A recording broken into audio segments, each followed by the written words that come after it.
Hello everyone, welcome to किन studies.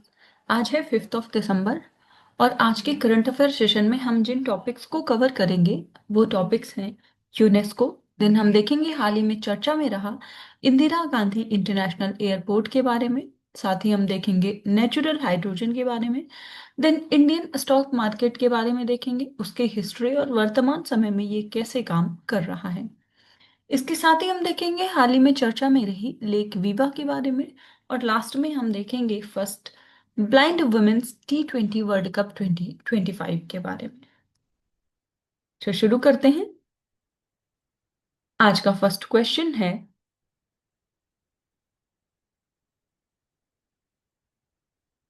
India has been re elected to which UNESCO body for the term 2025 to 2029। यहाँ पर आपसे पूछा जा रहा है कि भारत को 2025 से 2029 की अवधि के लिए किस यूनेस्को निकाय में पुनः चुना गया है। आपके ऑप्शंस हैं UNESCO general conference, UNESCO secretariat, UNESCO executive board या फिर यूनेस्को वर्ल्ड हेरिटेज कमेटी। आपको बताना है कि यूनेस्को की कौन सी ऐसी बॉडी या निकाय है जिसके लिए भारत को पुनः चुना गया है और ये टेन्योर रहेगा 2025 से 2029 तक।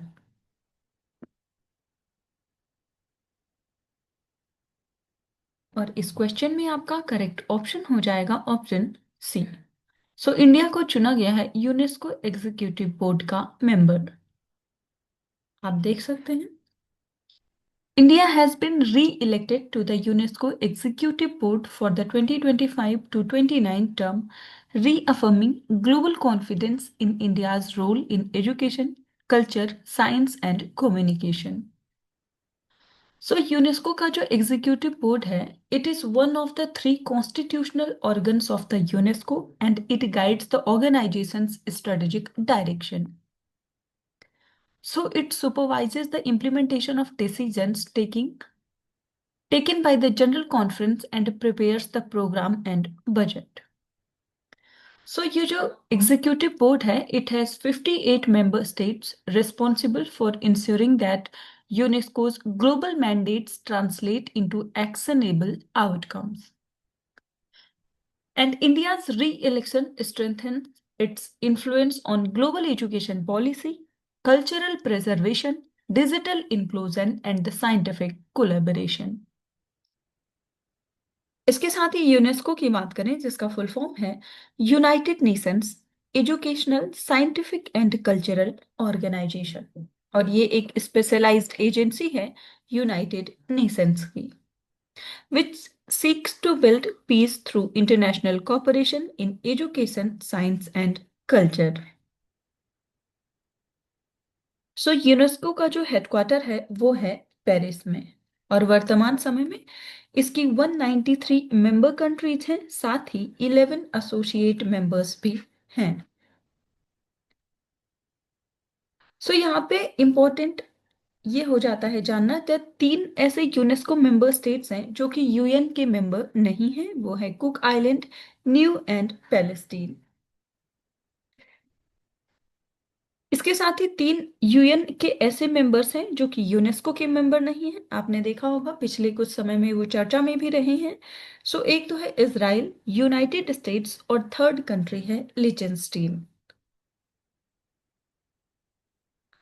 सो यूनेस्को के ऑब्जेक्टिव्स की बात करें तो इसका ऑब्जेक्टिव है अटेन करना quality education for all and lifelong learning.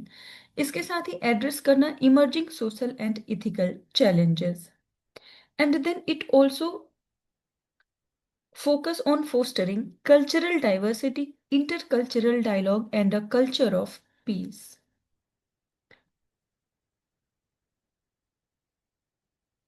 बढ़ते हैं नेक्स्ट क्वेश्चन की ओर।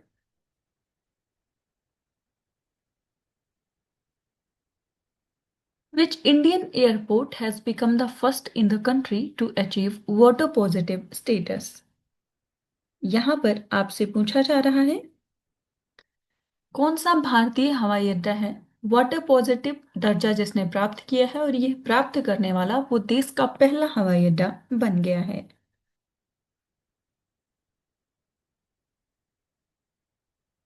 आपके ऑप्शंस हैं Netaji Subhash Chandra Bose international airport, second Kempegowda international airport, third Indira Gandhi international airport या फिर छत्रपति शिवाजी महाराज इंटरनेशनल एयरपोर्ट।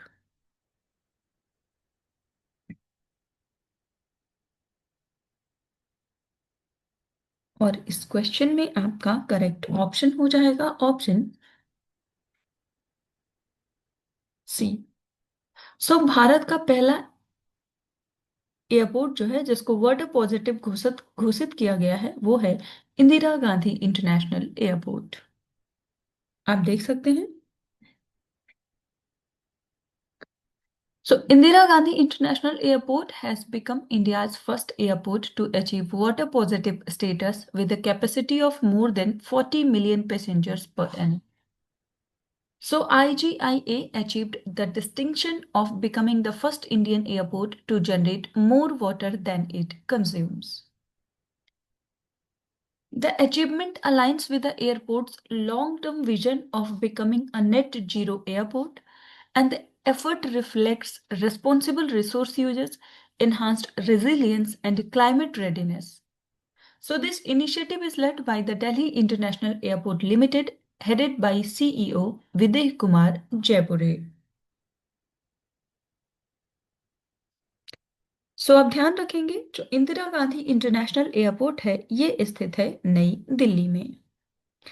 और जो अभी पिछले कुछ समय पहले बिजिएस्ट एयरपोर्ट की लिस्ट आई थी ग्लोबली उसमें इंदिरा गांधी इंटरनेशनल एयरपोर्ट की रैंकिंग है 9th। इसके साथ ही कैंपागोड़ा एयरपोर्ट की बात करें तो ये स्थित है बेंगलुरु में and it is known for terminal two India's first garden terminal. Chhatrapati Shivaji Maharaj international airport ये मुंबई में स्थित है या मुंबई एयरपोर्ट को इस नाम से जाना जाता है। और जो राजीव गांधी इंटरनेशनल एयरपोर्ट है ये हैदराबाद में स्थित है।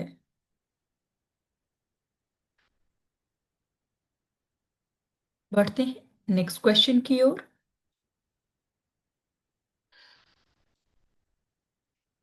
Consider the following statements regarding natural hydrogen.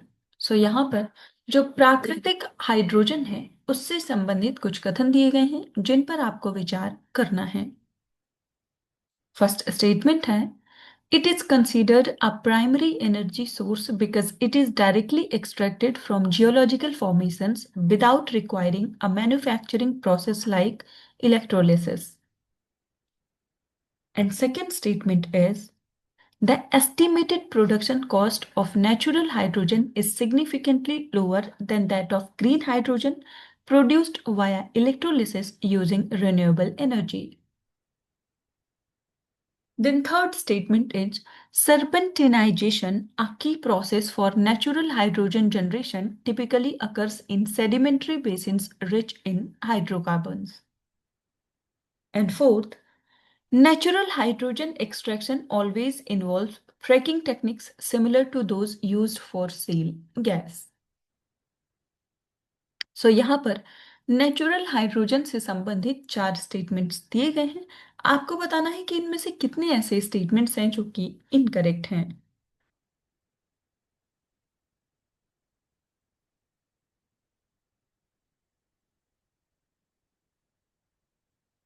और इस क्वेश्चन में आपका करेक्ट ऑप्शन हो जाएगा ऑप्शन बी। सो यहाँ पर 2 स्टेटमेंट्स करेक्ट है 2 इनकरेक्ट है। करेक्ट स्टेटमेंट्स है फर्स्ट और सेकंड, जबकि थर्ड और फोर्थ स्टेटमेंट जो है वो इनकरेक्ट है। सो सर्पेंटाइन की जो ये बात की गई है ये एक मेजर प्रोसेस है for natural hydrogen generation and it involves the reaction of water with ultramorphic rocks which are rich in minerals such as olivine and pyroxene.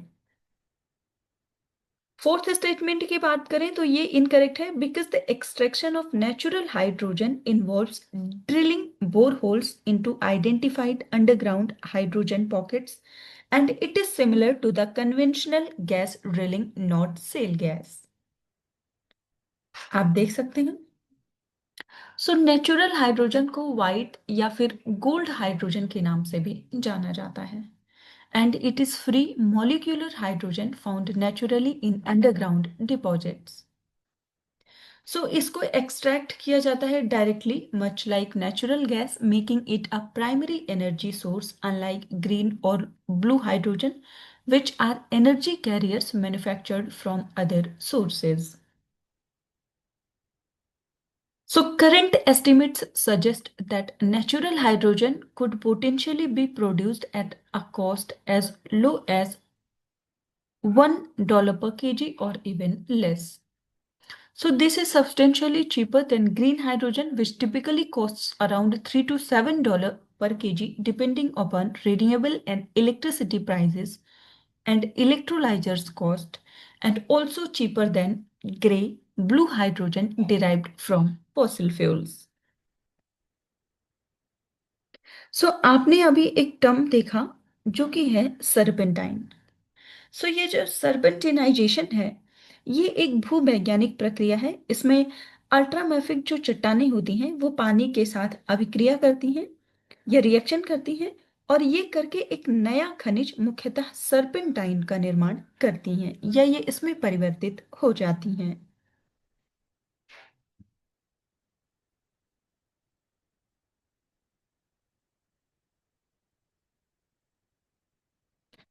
बढ़ते हैं नेक्स्ट क्वेश्चन की ओर।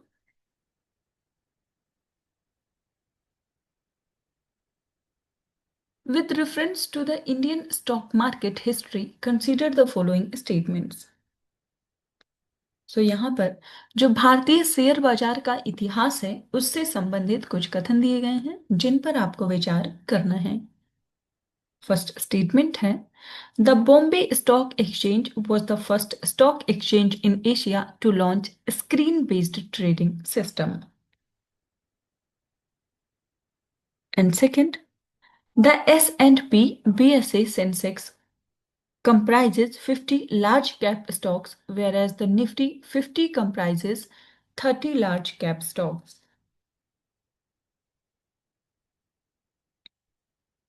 और इस क्वेश्चन में आपसे करेक्ट स्टेटमेंट पूछा जा रहा है।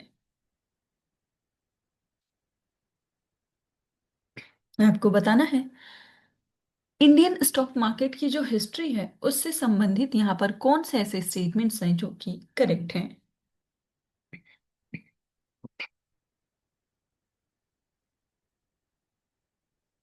और इस क्वेश्चन में आपका करेक्ट ऑप्शन हो जाएगा ऑप्शन डी। यहाँ पर ये दोनों ही स्टेटमेंट्स इनकरेक्ट हैं। आप यहाँ डिस्क्रिप्शन में देख सकते हैं that BSE is India Asia's oldest stock exchange, जिसको स्टैब्लिश किया गया 1875 में, and the BSE operated with an open cry flow trading system for over a century. So it launched BOLT only in 1995 following the competitive pressure from the NSE.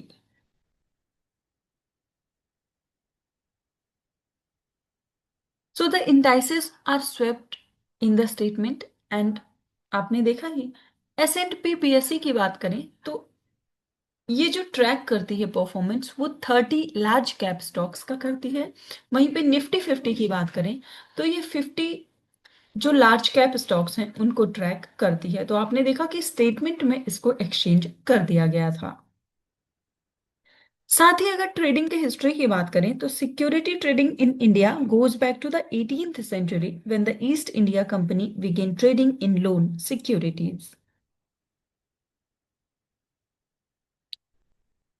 जो corporate shares हैं अगर उनकी बात करें तो corporate shares started being traded in the 1830s in Bombay with the stock of Bombay and cotton presses.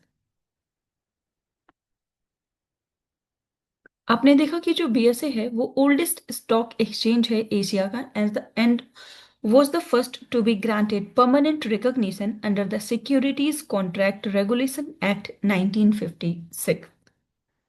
So BSE was followed by the Ahmedabad Stock Exchange in 1894 with focused on trading in shares of textile mills.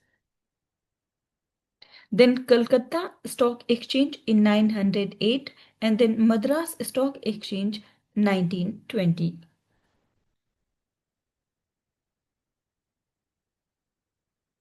वर्तमान समय में BSE और NSE के अलावा जो stock exchange work कर रही हैं वो है Calcutta stock exchange, Magadh stock exchange, metropolitan stock exchange of India limited, NSC IFSC limited और इसके साथ ही इंडिया इंटरनेशनल एक्सचेंज। ये 7 जो रिकॉग्नाइज्ड स्टॉक एक्सचेंज हैं ये वर्क करते हैं along with BSE and NSE. बढ़ते हैं नेक्स्ट क्वेश्चन की ओर।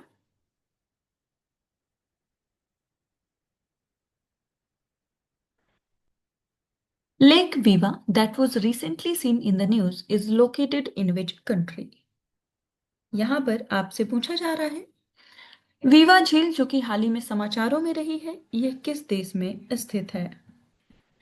आपके ऑप्शंस हैं जापान, रशिया, ईरान या फिर Israel.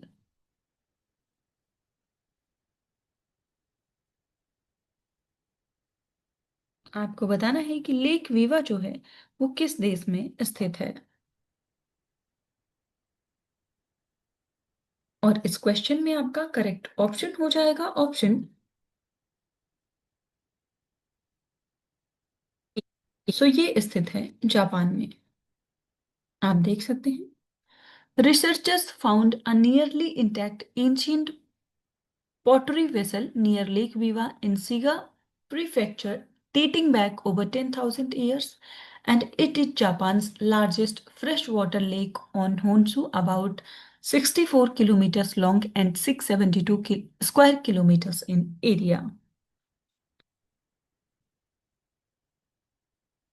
So the lake looks like a beaver musical instrument and is over 4 million years old. So it is fed by mountain rivers and drains into Osaka Bay through the Yodo River. And it supports fish, pearl culture, water supply, textile industries, and was listed under the Ramsar Convention in 1993. आप ध्यान रखेंगे हाल ही में चर्चा में रही lake Viva जो है ये स्थित है जापान के होन्सू द्वीप पर। जापान की बात करें तो ये एक आइलैंड कंट्री है in East Asia located in the Pacific Ocean of the near east coast of northeast coast of the Asian mainland, and it is bordered to the west by the Sea of Japan and extends from the Sea of Okhotsk in the north to the East China Sea in the south. जो Japan की capital है वो है Tokyo और यहाँ की national language है Japanese.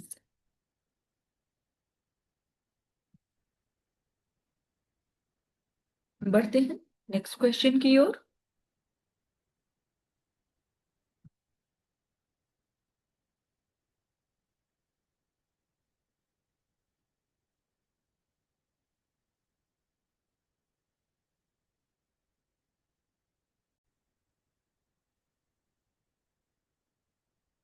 So, sixth question is consider the following statements regarding the first Blind Women's T20 World Cup 2025.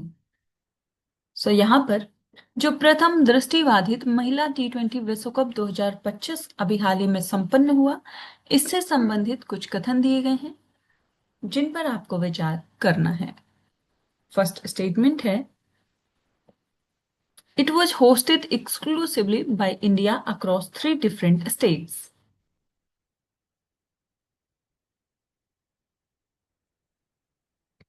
And second statement is the ball used in the tournament is a white plastic ball with metal bearing inside to produce sound. And third statement is in the B1 category, batters are allowed a runner and every run scored by them counts as double. और यहाँ पर आपसे correct statements पूछे जा रहे हैं। आपको बताना है जो first blind women's T20 world cup हाल ही में संपन्न हुआ उससे संबंधित यहाँ पर कितने ऐसे स्टेटमेंट्स हैं जो कि करेक्ट हैं।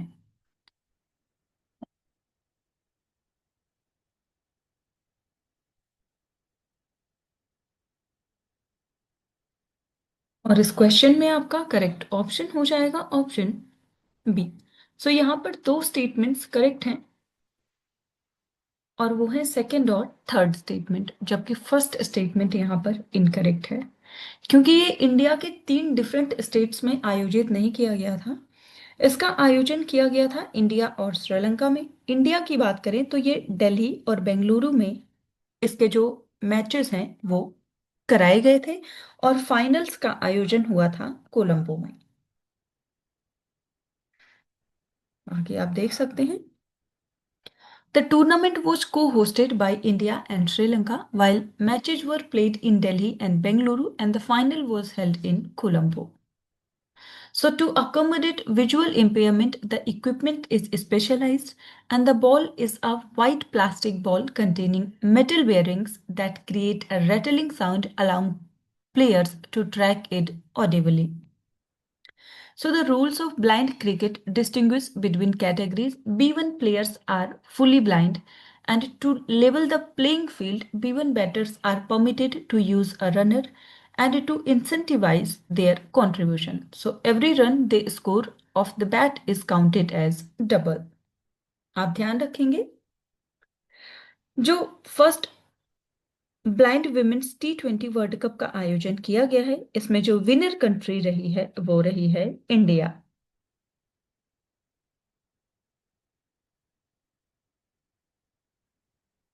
तो आज के करंट अफेयर्स सेशन में इतना ही। Thank you for watching. Do like, share and subscribe.